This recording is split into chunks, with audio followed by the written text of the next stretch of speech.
دا ملګری تپوس کوي چې یو مشترکه مقبره ده په هغې کې څه ونې چې شوي دي یا راغوځار شوي دي نو هغې وایي چې دا موږ خرڅې کړو او د جومات کې دغه پیسې ولګو نو د دې څه حکم دی او که دغه مقبره مثال په طور د یو کس ذاتي وي نو بیا به د هغې څه حکم وي نو جواب دا دی که چېرې دغه مقبره وقف وي نو بیا خو د هغې کمیټي چې کومه مقرر ده نو هغې د دغه ونې خرڅې کړي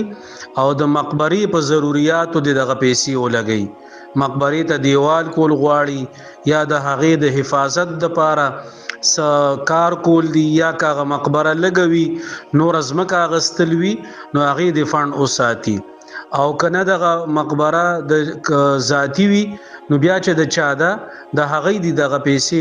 هغې چې ځمکه او هغه ونې خرڅې کړي نو هغه پیسې د هغې ملکیت دی چې څنګه د هغې خوښه نو لګولی شي که جومات کې لګوي نو جومات کې هم لګولی شي.